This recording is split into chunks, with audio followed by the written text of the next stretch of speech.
Então, pessoal, a partir do conhecimento dos tipos de diabetes que os animais podem apresentar, é importante a gente enfatizar, e eu trouxe mais um desenho aqui para vocês verem, que a partir do momento que a ilhota, pelas células beta, produz a insulina, né, e a gente tem aqui a liberação da insulina na corrente sanguínea, ela vai ser responsável por se ligar aos seus receptores celulares.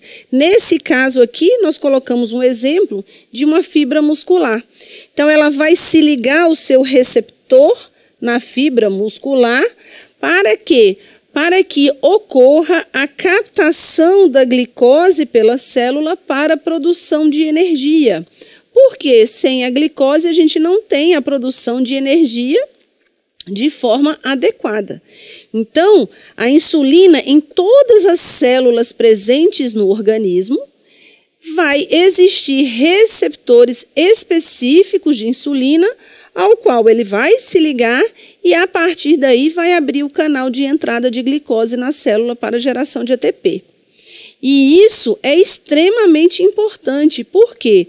Porque se eu não tenho moléculas de glicose entrando na célula de forma adequada para a produção de energia, a célula ela vai lançar mão de mecanismos compensatórios por outras vias que vão levar a alterações drásticas no organismo, que é exatamente essa situação que a gente acaba chamando de diabetes. Ou seja, eu vou ter a classificação da diabetes tipo 1 e a classificação da diabetes tipo 2.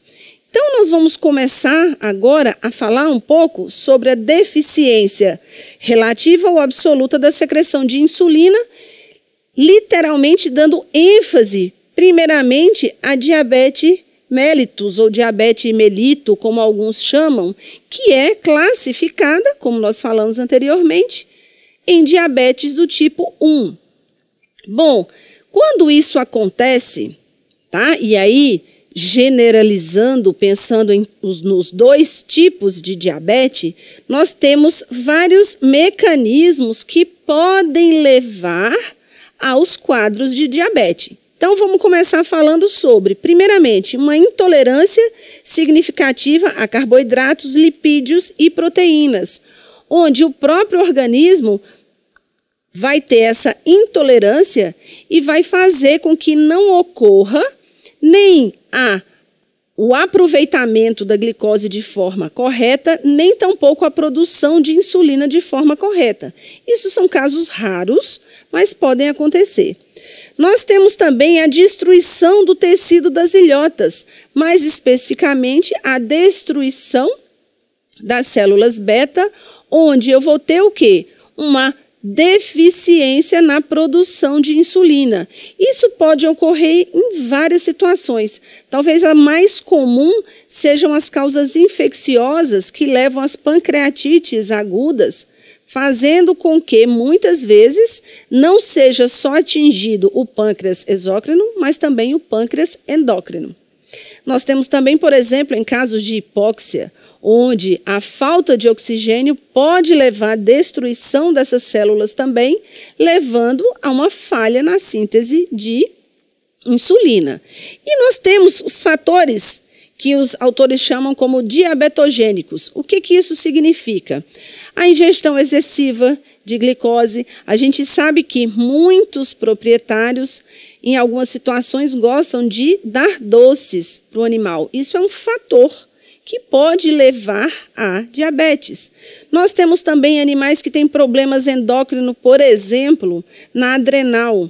Então, alguns problemas na adrenal, como o hiperadrenocorticismo, vai aumentar a secreção do cortisol, o cortisol endógeno vai aumentar e vai causar resistência periférica à insulina, levando a um quadro de diabetes. Tem também os fatores raciais, que nós temos, e entre as espécies também. Então, é importante que a gente tenha tudo isso na nossa mente para poder sabermos, primeiro, eu tenho que estabelecer qual tipo de diabetes o meu paciente tem. E, a partir daí, nós vamos aprender agora a utilizar as drogas de acordo com cada tipo de diabetes.